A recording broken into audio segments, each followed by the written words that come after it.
Hello, everybody, and welcome to an episode of Merlin Reviews, kind of a more laid back episode. I actually did something I haven't done too much lately, other than watching A Quiet Place Part 2. I watched a new movie. As you might have been able to tell by the title, this is kind of a little review about the Batman The Long Halloween Part 1. It's an animated film released by Warner Brothers, of course, from our good old friends at DC Animation. And this one is actually one that I was kind of looking forward to the moment I heard they were going to release it, because The Long Halloween is quite possibly my favorite Batman story, my favorite Batman graphic novel, possibly one of my favorite comics of all time. Now, to give you a little bit of a refresher about the comic and the film it's based on, the first part anyway, quick synopsis.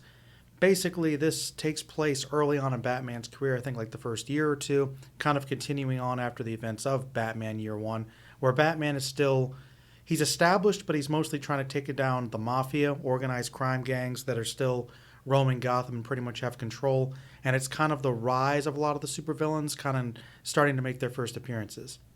And The Long Halloween primarily focuses on the relationship between Batman, Gordon, and Dent, and really focuses, I think, the most on Gordon's trying to balance his cop life, moving up through a still kind of corrupt police department, and also Dent struggling to take down the mob as well, and how it's kind of affecting their relationship with their families, their personal life, the stress of trying to take down these organizations, and kind of the lengths that they'll go to take care of it, kind of crossing that moral line. And really, The Long Halloween and Batman Year One kind of formed a lot of thematic and some of the plot basis for the Christopher Nolan Batman movies. So they have a lot of influence. Long Halloween takes this whole element of all these different plots and kind of focuses it around a serial killer known as Holiday, who's going around killing these criminals who are part of the Roman Falcone's crime family and other mobsters, seeming to do it around holidays. And the main plot focuses around, in addition to dealing with these other issues, trying to figure out who the holiday killer is before they strike again. Now, I'm going to kind of divide this generally into positives first and then some kind of negatives and just my general overall feeling about the movie. Firstly, I want to say the actor who was doing the voice of the Joker, I kept thinking it was Mark Hamill, because whoever it is, there's been a couple that have sort of taken his place, as well as Batman for Kevin Conroy. And he's doing a really, really good Mark Hamill impression. I was like, is that Mark Hamill? That really sounds like Mark Hamill, but not quite. And I was like, well, he's getting older, so maybe not. But no, it's Mark Hamill, but he's doing a really good job. And the guy that played the Joker did an excellent job. I mean, that just not quite. It's kind of like, I think it was John DiMaggio that voiced the Joker in, was it Red Hood? Did a really good job as well. Different take than this one, which I think was a little more Hamill influenced, but still really good performance. So I like that. It took a while for him to really show up in the movie. I'm like, kind of get to thoughts about that later. But when he showed up, it was great. It was creepy. When he showed up in people's houses doing a weird Christmas thing, getting a visit from the Joker instead of Santa Claus, was a little dark. Also, the actor that voiced Batman did a really good job. And I think that really the performances, the voice performances in this movie were, top notch, as they typically are from DC. Just really good stuff. You can really feel the emotional poignancy and the relationship of the characters and their desperation, and a lot of subtlety in their lines. And I think they really have good chemistry, the individuals playing Batman, Gordon, and Dent. And I like how this definitely keeps the balance of The Long Halloween, in that it really is kind of all three men's story, and it still is interesting. And I would actually say that from my memory of The Long Halloween, because it's been a while since I read it, there really was a lot of focus on the comparison between Gordon's life and Dent. And I'd argue that in a weird way, it's actually more their story. It's pretty equal among all three. Batman's kind of the linchpin. You can feel his presence with the rest of the atmosphere, because he's almost like kind of a narrator for some of it. So it's very much their story as well, which I like, that kind of noir-esque, old school, kind of darker, gothic, gangster feeling with the 20s and 30s. all kind of fused in there. So just a lot of atmospheric and thematic stuff and plot stuff that I like because I like it. I like old gangster stuff and just gangster stuff in general. So Batman taking on organized crime is always cool, and I think that they do a really good job in the comic and to a lesser extent in the movie of kind of painting them like real criminals, but still kind of making them sort of comic booky and standing out with individual characteristics. And I think one of the high points of the movie for me that I was very surprised about, and I'm not sure how other people would feel about this.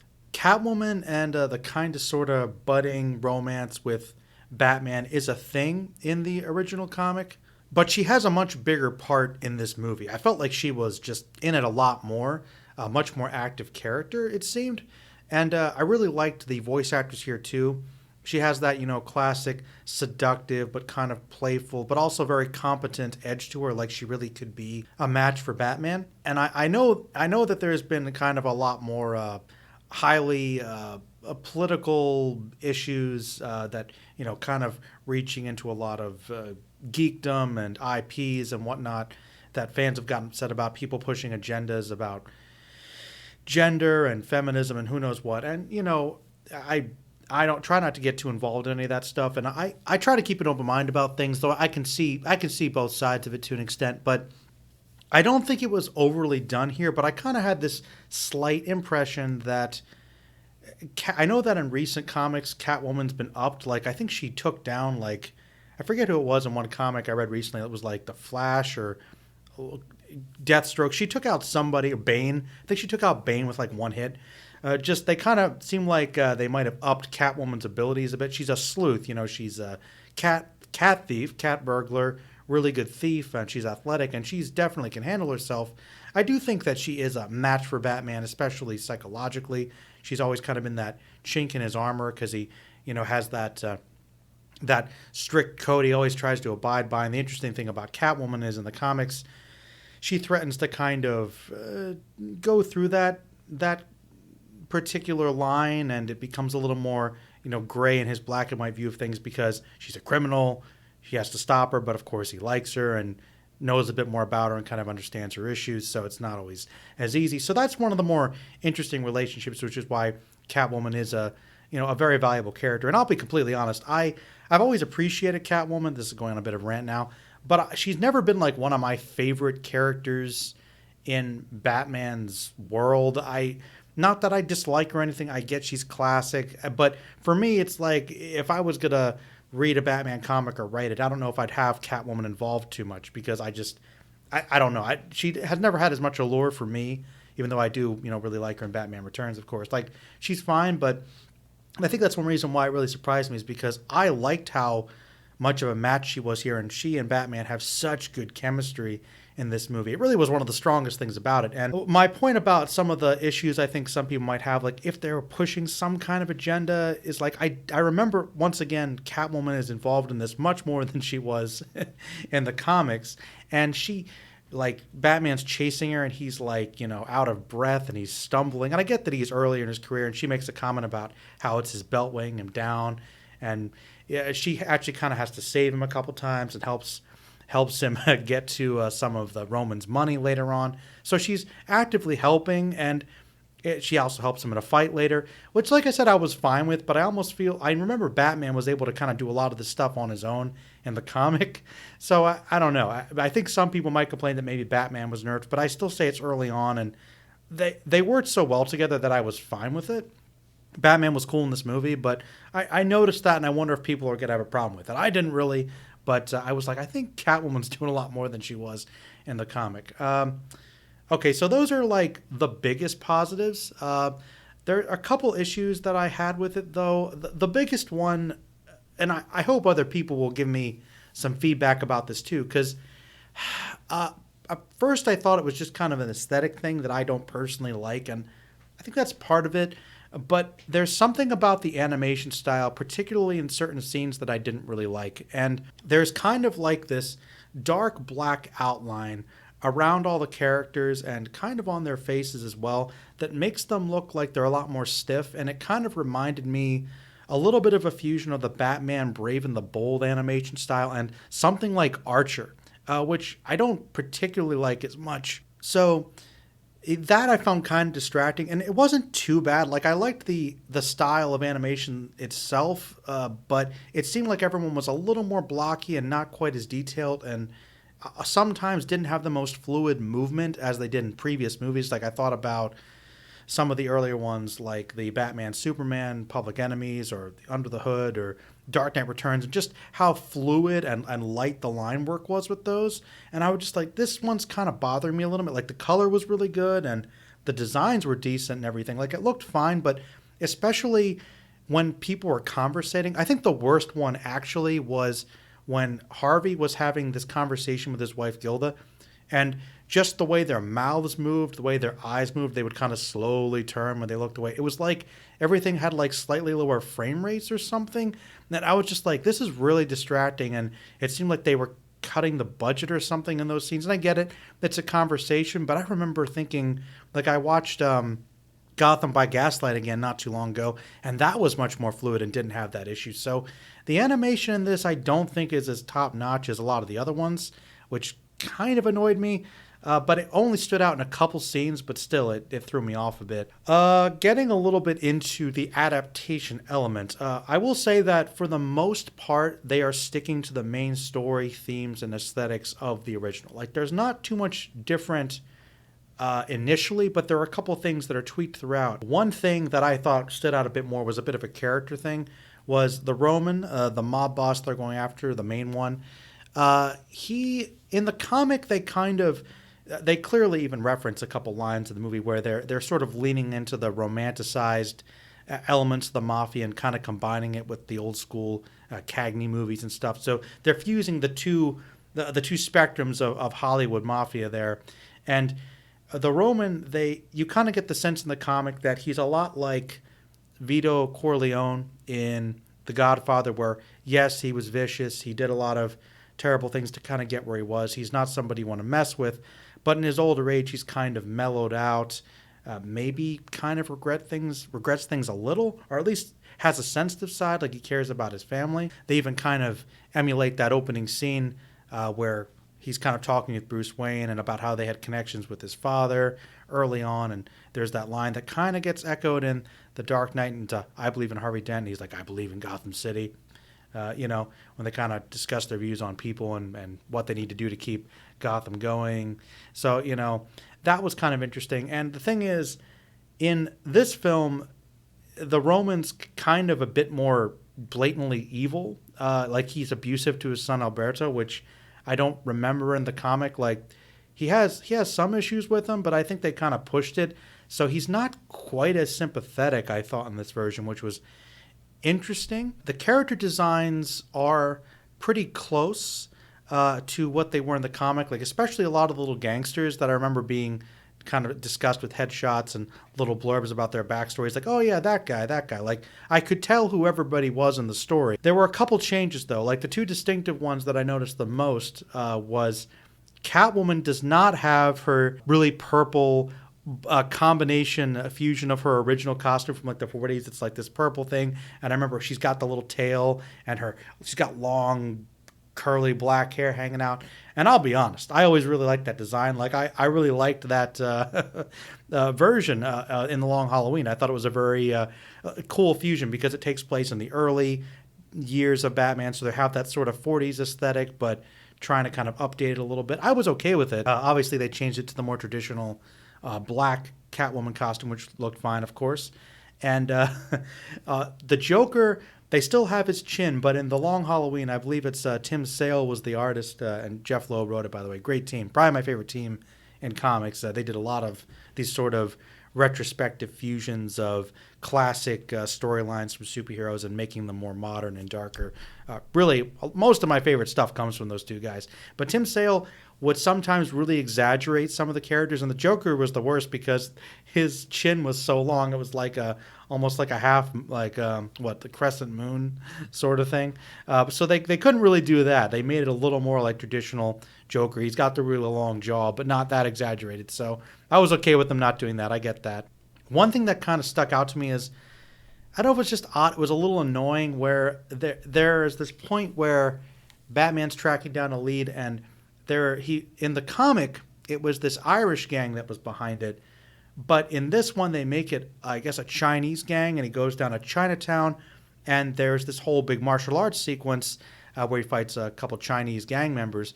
And I remember thinking, I don't remember this in the comic. He didn't fight a bunch of like triad guys in the kung fu fight, and of course Catwoman joins in. And I'm like, this, and I double checked it, and I'm like, oh yeah, it was the Irish. They were literally called the Irish because they were the Irish gang. And yeah, I guess they wanted to kind of interject some combat in there, get more of an action scene.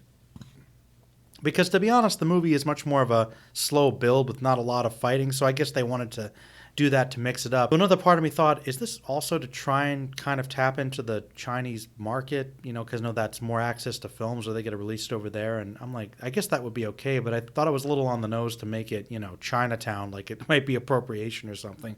Not really sure, but I was okay with the change, but there's a part of me that kind of wish it was still just the Irish gang, because, you know, it would have been a little distracting. But there was that, and also, like I said, there wasn't a whole lot of action in it, really. There were some good chase sequences, and there was certainly some intrigue, but not a lot of fighting. I guess they're kind of holding off more because one of the cool things about the story is, even though it's an early one, they get pretty much all of Batman's major rogues gallery in the comic. It's like this sort of crossover where they all have like little aspects of it going along. You know, it's pretty cool. Like they all basically are henchmen, and they all get involved by the end. And I guess they're going to backload that with the second part, which, you know, it was really cool getting to see them kind of all together early on like that, but not making a big deal out of it. Solomon Grundy is in here, and they kind of echo him kind of in the sewers, and Batman kind of visiting him because he's kind of feels bad for him and has sympathy for him, which I kind of like. I really like the version of Grundy in this. I always really liked him in the comic. And the Joker's attack during New Year's is probably the biggest part that they definitely kept in, but I was kind of wondering if they weren't. And I know that the Riddler plays a pretty big part in the comic, like he's around a lot, but he hasn't shown up in the first part, which I thought was kind of odd. They do have the scene with Calendar Man, because I guess it's obligatory. The thing he's probably best known for is in that comic, the Hannibal Lecter sort of thing, where he asks, you know, Batman and Gordon go in and ask him, like, okay, do you know who did it? You know, maybe you've got some insight because you're a holiday-themed villain. And, of course, he doesn't really know anything, which is fine. But, you know, so they had that, but no Riddler, which I thought was kind of odd. That was a bit confusing. Oh, yeah, and there was also another thing, a minor change. Probably the biggest thing, the last thing I want to talk about, which I wasn't really sure if it's a negative or not, is, and this kind of, speaking of the Riddler not being in it as much, I didn't talk about it on the channel, but not too long ago I watched Batman Hush, which is another adaptation, which I think was also, was it Jeff Loeb again? You know, also one of my favorite Batman stories, you know, widely considered to be one of the best. That got an adaptation as well, which I mostly liked up until the end when they changed the ending, and I was like, that's unnecessary, and I guess it's fine, but it's not as good. And I think they're kind of in a similar position with this one, where it's such a well-known, beloved story that also kind of has a mystery, kind of has a twist, though I think the Hush twist originally wasn't even that part anyway. But still, I think that they kind of have that balance where, okay, a lot of people are going to watch this and, you know, they're going to know what the twist is, and maybe that'll sabotage it, or maybe word will get out that the movie's going to be different, so more people will buy it. Like, I don't mind twists on adaptations, but if they're when it comes to comic book adaptations, I'm like, you know, most of the time I just kind of want to see it animated. That's all I really want to see. Like, it's perfectly fine if it's the same. Like, I'll still watch it. I mean, this, you know, it's one of my favorites. I love it. Like Dark Knight Returns, it was pretty much exactly the same when they animated, and that one was fantastic, and that was fine. You know, so with this one, you know, there's kind of a point later on where, like, I'm thinking, okay, well, I wonder if they're going to do anything with the twist. And there is a character that gets killed toward the end of the first part that I'm like, he didn't die in the comic. I think he was even in the sequel, Dark Victory, if I remember correctly. And I'm like, I think he was actually involved in the murders. If I remember correctly, he wasn't the only one doing it. There's actually kind of a twist there. Like, he might have been sort of framed for it. Like, I remember who the original, actual killer was at the end, which I had to read a couple times to make sure I got it, because it's not super obvious in the last page. But I was like, okay, it seems like they're certainly playing it up this way to make it really obvious who it could be and the motivations for it in this one. But then they did that thing where they took this character out and like, okay, so they clearly did that to say, okay, it's not going to be exactly the same again, which means that, yeah, I'm not entirely sure how it's going to resolve and who's completely behind it this time. But part of me I had mixed feelings about that because I'm like, it's still pretty good, but I don't think it was necessary. Once again, I don't think you needed to change it because there's plenty of people younger people or people that weren't as familiar with the Batman comics that maybe don't know it and this is their first exposure to the story. Maybe they'll go back and read the comic and read all the little details that are slightly different and were added on. So, it's I want to say it was mixed, but it's mostly positive. Like I really did like this first part enough that I definitely would watch the second part. Like it was good. It's kind of in the same vein so far as Hush, where I'm like, it's a pretty close adaptation, but there's going to be something towards the end that's really going to throw it off, and I think it's going to annoy me. I think it's going to annoy me, kind of like Hush did. Maybe I should do a separate video on that. Let me know if you guys and gals or whoever want me to, if you're curious. But yeah, overall, I liked it. I would recommend it. I don't think so far that it's as good as like, Under the Hood or Dark Knight Returns, but it's pretty good so far. I'll have to see the first part to kind of, get the culmination of the whole piece. But on the whole, pretty good. Some things about it I didn't like so much, but yeah.